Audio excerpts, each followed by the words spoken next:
Hi, I'm Daniel Zengel with PRP Labs here with Dawn Lipscomb, and we are doing a series of videos today comparing the different commercial PRP kits on the market today. And this video is about the Angel PRP system compared to the EmCyte Pure PRP kits. I think as a fair disclaimer, it should be known that as of right now, filming this video, PRP Labs is an authorized US distributor for EmCyte. We choose to sell their kits because we think they're the best, and there is some evidence to back that up. So one of the studies that we're going to be referencing in this video is a third-party test that was done by Biosciences Research Associates in Massachusetts. And so yeah, we're going to talk a little bit about the difference between these two kits. One of the main things we notice when we're looking at the difference between the EmCyte and the Angel kit is they use different anticoagulants. Yes.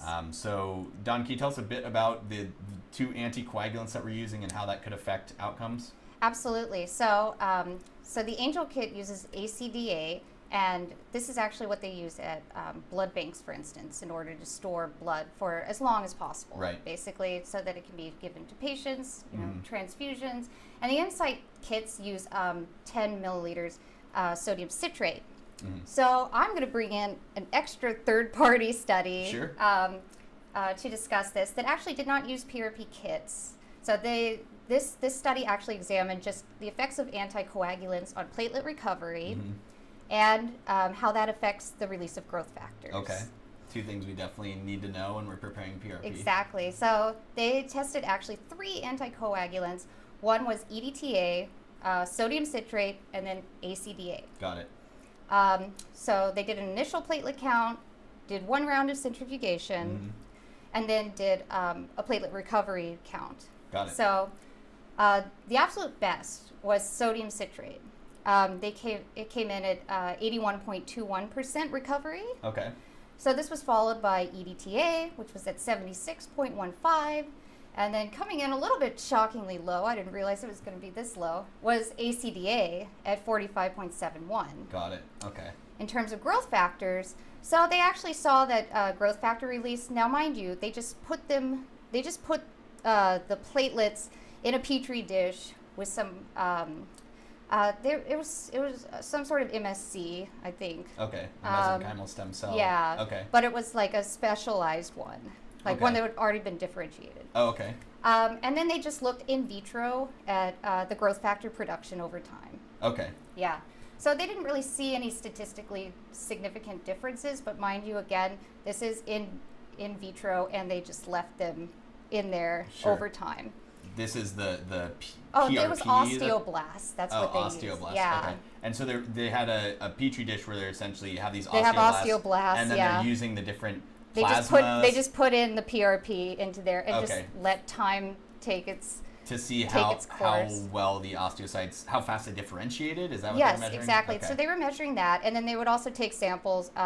So they put some of the PRP into the petri dishes, and then they also took little small samples from each from each of the anticoagulant tests. Right. And then let those stand for different hours, like 1 hour, 3 hours, 1 day, just to see like how the growth factors would fluctuate. Sure, and how well the platelets maintain viability, or how quickly they express growth factors. Exactly. Over time. Okay. So they found that transforming growth factor beta and VEGF also, they were similar. Vasculoendothelial growth factor? Yeah, right. You got it. They were similar in all 3 settings. And so normally, like for instance, vascular endothelial growth factor will kind of let time take its course. It's meant to express very slowly. So this is probably why.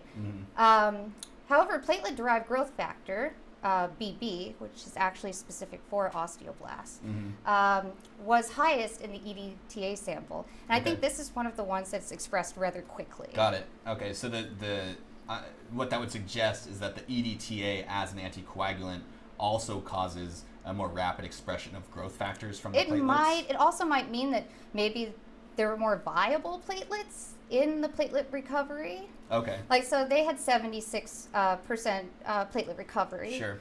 However, and sodium citrate had 81%. Right. However, maybe more of the platelets were viable in the EDTA. Got it. Possibly. Okay. So it's either that there's more viable platelets to begin with, or Mm-hmm. that something's triggering the degranulation of the platelets to express Exactly. the growth factors. So, however, I should say that next in line, though, for platelet-derived growth factor was sodium citrate, Okay. and not trailing far behind. Okay, got it. Not at all. Okay, Yeah. got it. I mean, I don't remember if it was actually a statistically significant difference, Mhm. but it was not trailing far Got behind it. at all. And so EDTA, we don't really see that used in any of the commercial PRP kits. It's always No. ACDA or sodium citrate. So from what I've it's seen. it's used usually in laboratory settings. Mhm. So it's not only an anticoagulant, but it's also a really powerful chelating agent. So this means it sequesters metal ions. So Okay. it'll bind, for instance, to calcium and Mhm. iron. Okay.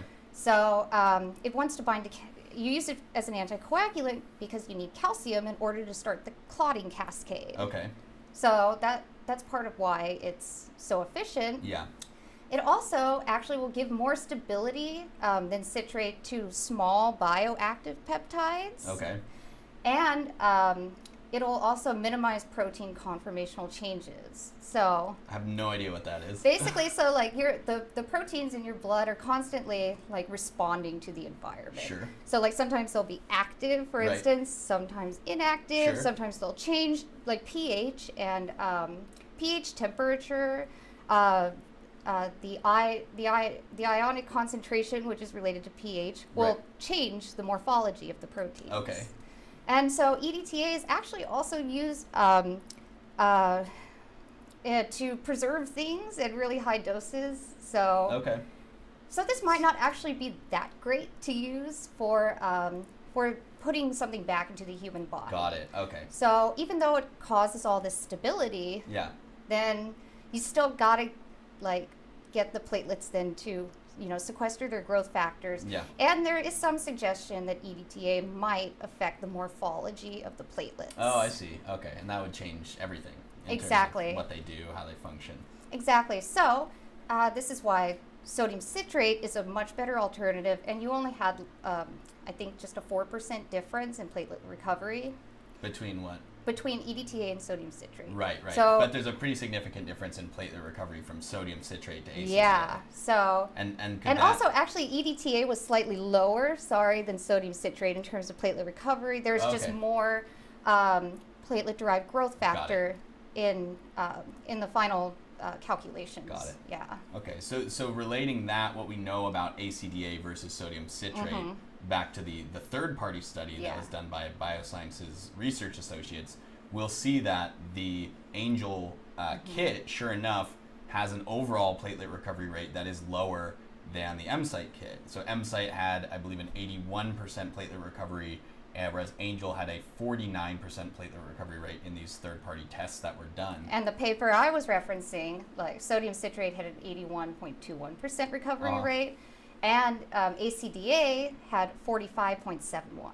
Okay, wow. Yeah, it's so very similar. I mean, it probably falls just within the standard deviation for what is normal for that. Right. you know? And that indicates to me, this anticoagulant could be coming into play here in the overall efficacy of these PRP systems. I mean, if you are using an anticoagulant like ACDA that already has a lower platelet recovery rate, it's going to be hard to overcome that and achieve these high concentrations of PRP. And ACDA is a really good option, for instance, if you want to preserve blood for long-term storage. Right, like in a blood bank. Exactly. The D in ACDA stands for dextrose. Okay, a sugar. And a sugar. Exactly. And so if you're going to be storing cells in the long term, they're still going to need food. Right. They need energy in Right. order to stay alive. Right. Versus the sodium citrate, it's not meant for necessarily long-term storage. Right. And with It's just PRP, meant to be a temporary fix, like don't clot until I Yeah. can get you to the next place. which makes sense for PRP, because when you do a PRP treatment, you draw the blood, you should be injecting the PRP back within an hour. There's no reason you'd really take longer than that to get No. the PRP into the patient. No. All right. So overall, based on this third-party study and based on what we know about growth factors, it kind of lines up. The EmCyte kits do seem to produce higher quality PRP with a higher concentration of platelets than the Angel system. That's all we got for this video. I believe we have one more video coming up comparing PRP kits, so stick around and we'll be right back.